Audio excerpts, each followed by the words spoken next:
Pyotr? Vasily? Pyotr! What are you doing here in Siberia, my friend? Catherine II banished me for speaking out against her continued oppression of serfs.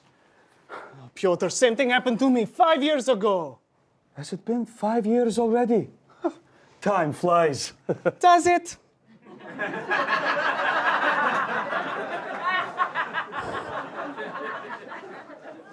Regardless, it is good to see you again, my friend. You know what bothers me the most about all of this? It's so cold here that if you take too long to shit, it freezes to your anus like a tongue on the flagpole. You know what bothers me the second most about all of this? Oh, what?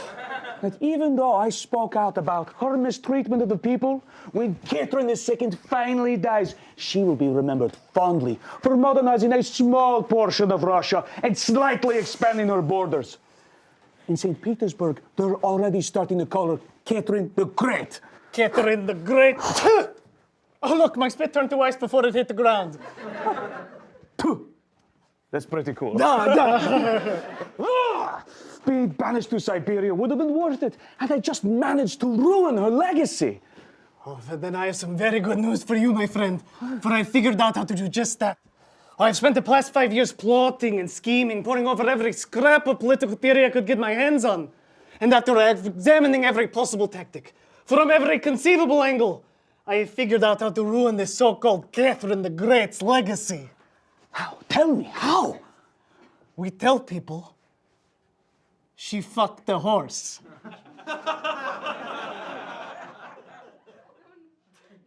What? We tell people Catherine the Great fucked a horse. Okay.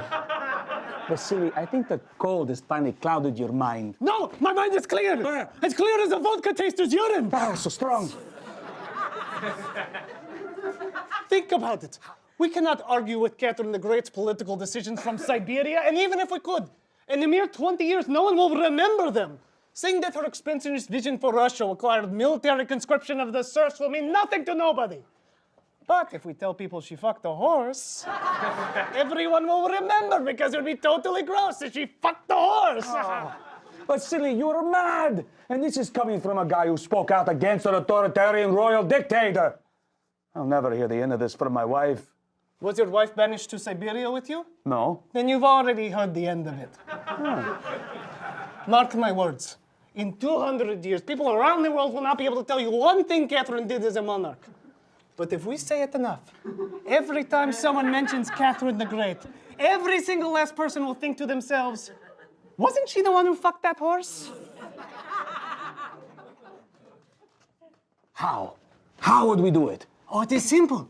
The next time a train pulls into Siberia, I will casually say in front of the people going back to Russia, oh, me? I was banished to Siberia 5 years ago because I accidentally walked in on Catherine the Great, fucking a horse. At which point you will say... No kidding. I was banished to Siberia for walking in on Catherine the Great, fucking a horse. She's still fucking that horse? I know! And people will believe this. Oh, they will not have to. They will go back to their families and their supper clubs and say, I heard the most ridiculous thing. I heard that Catherine the Great fucked the horse. And they will laugh and say it is ridiculous. But then that person will tell another person.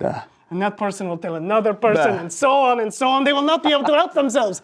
They will have to keep telling people that they heard that Catherine the Great fucked the horse. But why? Because we live in an oppressive patriarchy where people would rather believe a woman is a horse fucker than a competent ruler.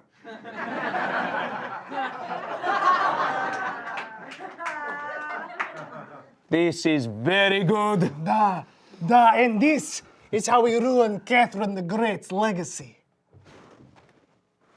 Catherine the Great fucked the horse. Catherine the Great fucked the horse. Catherine the Great fucked the horse. Catherine the Great fucked the horse. Catherine the Great fucked the horse.